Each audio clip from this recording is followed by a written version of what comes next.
La fin de l'Open d'Australie, c'est sûr. Service volé, mon trash à God, si tu ne veux rien manquer des meilleurs moments, des temps forts, tout ce que tu veux. Avantage juste ici. Sinner s'impose en patron face à Rublev. Il affrontera le boss final, Novak Djokovic, ce vendredi en demi. Novak, justement, masterclass de gestion face à Taylor Fritz. Ma review de ces deux matchs et mes pronostics en fin de vidéo, c'est juste après ça.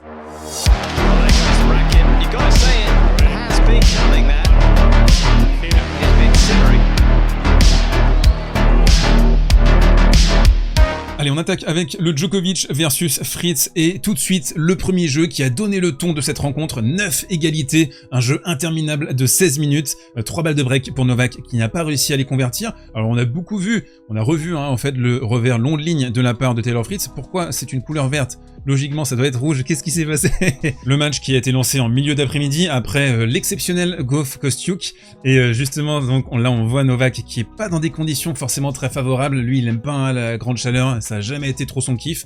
Là, par exemple, un raté assez inédit de la part de Djokovic sur un retour deuxième balle. Novak qui va être à 0 sur 15 sur les balles de break dans les deux premiers sets. La stat, elle est lunaire. Alors, c'est à la fois un manque d'exécution de la part de Djokovic, bien sauvé également de la part de Fritz avec des gros services, avec des gros revers long ligne, et puis parfois tout simplement de la malchance. Là par exemple on a un retour télescopique de la part du Serbe qui va s'échouer à quelques centimètres simplement de la ligne. Le premier moment pivot de la partie il se situe sur cette palette, 2 balles de 7 pour Taylor Fritz, et là magnifique service, je trouve. Première balle pourtant de la part de Novak Djokovic à 173 km/h, bien slicé, et quand vous observez la qualité de service de Novak, c'est toujours des zones qui sont somptueuses, c'est tout près des lignes à chaque fois. Même sa deuxième balle, elle est poussée loin au niveau du carré de service, au milieu souvent sur le corps.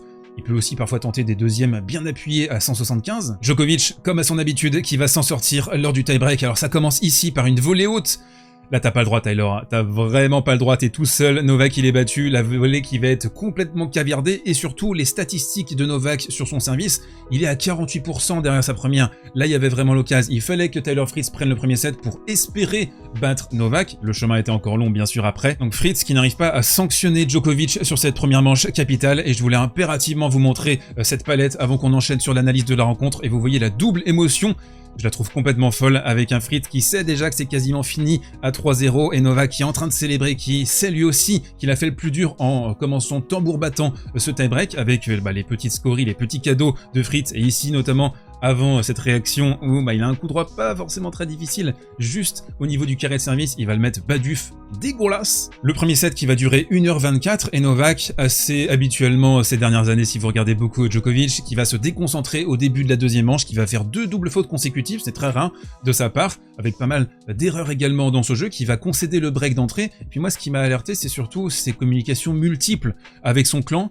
Je suis pas super fan de ça, des conseils, des aussi réprimandes que le joueur peut faire à son clan. On l'a vu avec Nick Kyrgios, on le voit souvent aussi avec Novak Djokovic. J'aime pas trop ce rapport humain en fait, ce rapport de ok, t'es dans mon équipe mais tu dois accepter de te faire pourrir comme ça, comme si t'étais une énorme demeure quoi. Et moi je trouve ça exagéré en termes de comportement. Alors on peut dire après ouais, on s'excuse et les gars ils savent très bien que voilà ils sont payés pour se faire pourrir. Moi je trouve ça exagéré, mais ce nouveau règlement qui autorise le coaching, il y a ça, il y a le surcoaching que peut avoir Carlos Alcaraz, même si sur ce tournoi on n'a pas Juan Carlos Ferrero dans le box. Je trouve que ça n'a amené que des mauvaises choses finalement. Vous en pensez quoi vous dans les commentaires? Fritz sur le deuxième set, un peu contre toute attente, qui va réussir à tenir jusqu'au bout, qui va sauver 7 balles de break, et comme ici dans cette position incroyable, le revers long ligne qu'on avait déjà beaucoup vu face à Stefanos Tsitsipas, 21 coups gagnants sur l'ensemble du deuxième set. Il a montré franchement un superbe niveau.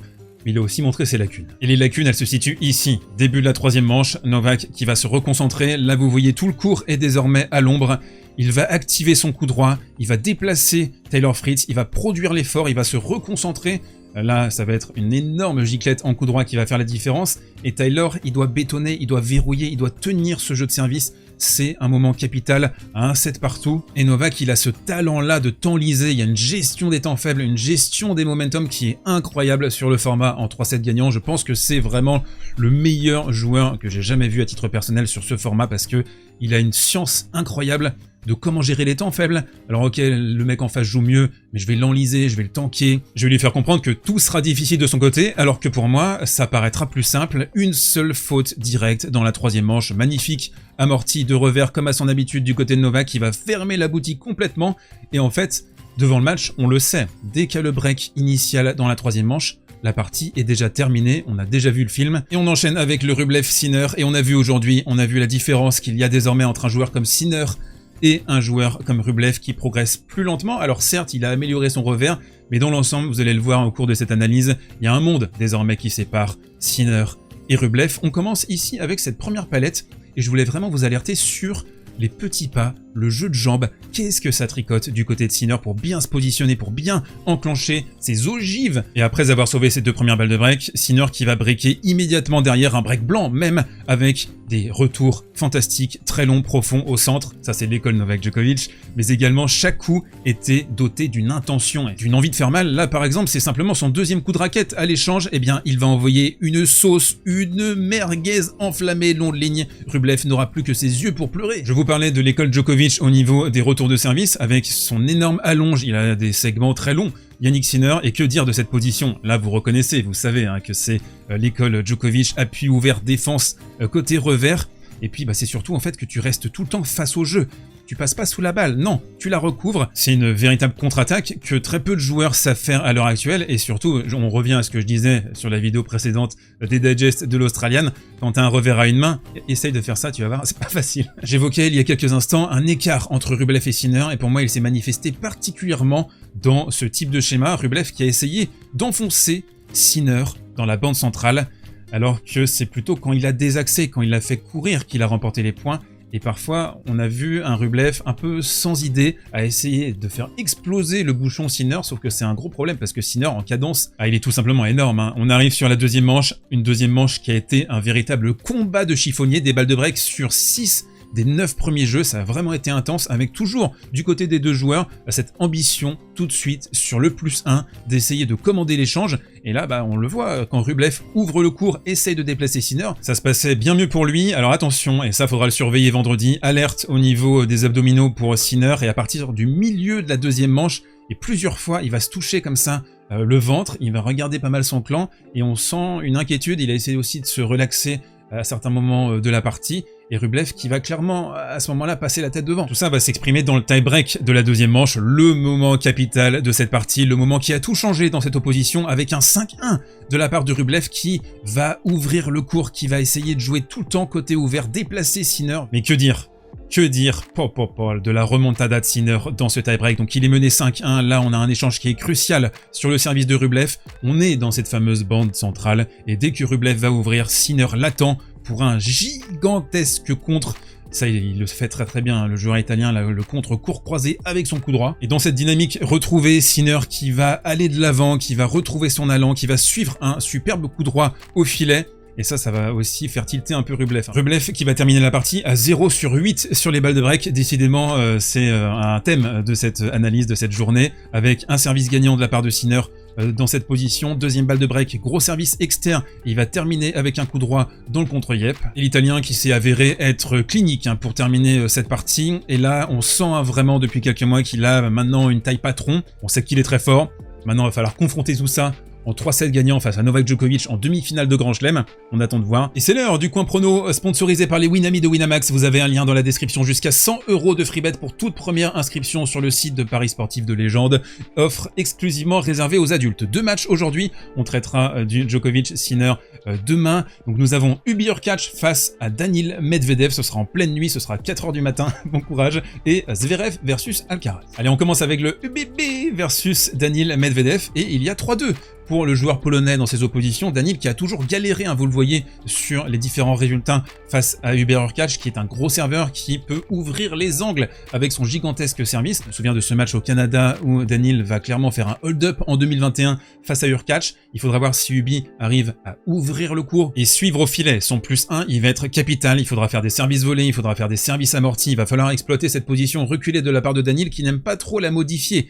Il faut vraiment qu'il ait le couteau sous la gorge pour qu'il se décide à avancer et à retourner coller à sa ligne de fond. On peut imaginer aussi très bien que Daniil va essayer de travailler, de forcer le coup droit de Hubert Hurkacz dans les moments importants, et justement ça va être capital, la gestion mentale dans cette partie. Daniil qui a montré, et notamment face à Borges, qu'il a du mal parfois à terminer les matchs, à terminer les sets. Ça c'est quelque chose qu'il a en lui depuis malheureusement 2 ans. Et ce qui s'est passé en finale de l'Australian face à Nadal, ok certes Daniil il a retrouvé son niveau en 2023, mais subsiste encore cette petite émotivité pour terminer les sets et les parties. Ubi de son côté qui peut trembler côté coup droit, donc je donne un avantage 60-40 pour Medvedev. Je trouve peut-être Ubi un tantinet trop, je le situerais plutôt à 2,50, 2,60. Même si Ubi en grand chelem, on le sait, ça peut avoir tendance à queener. Le deuxième match, c'est Alcaraz versus Zverev, et vous le voyez dans les oppositions, c'est le joueur allemand qui mène. Très étonnant, je vous montre les matchs juste à ma droite. Alors attention, la Rod Laver Arena, elle est considérée comme très lente par les joueurs, donc ça peut-être anesthésier la qualité de service du Z, ça va être impératif de le noter. Alcaraz qui a montré un énorme niveau face à Kecmanovic, à la fois dans le registre offensif, mais également défensif. Son jeu est très bien en place. Ce match, je prédis un thème, c'est celui de la conquête de territoire. Carlos Alcaraz qui va essayer de maintenir le Z dans cette position à 3-4 mètres de la ligne de fond, à faire des ronds pour avancer, pour distiller des amortis et des pancartes en coup droit. Et Zverev, à contrario, faudra impérativement qu'il soit à l'intérieur du court, qu'il fasse défendre Alcaraz pour espérer l'emporter. Et pour terminer, Zverev a laissé quand même quelques plumes depuis le début de ce tournoi face à Klein, face à Norrie au tour précédent. Donc je donne un avantage de 60-40 pour Carlos Alcaraz. Donc ma demi-finale prévue de ce côté-là du tableau, ce sera Alcaraz versus Medvedev. On se retrouve demain pour débriefer ces rencontres et le prono également sur le Sinner Djokovic. Je vous dis à demain, des bisous.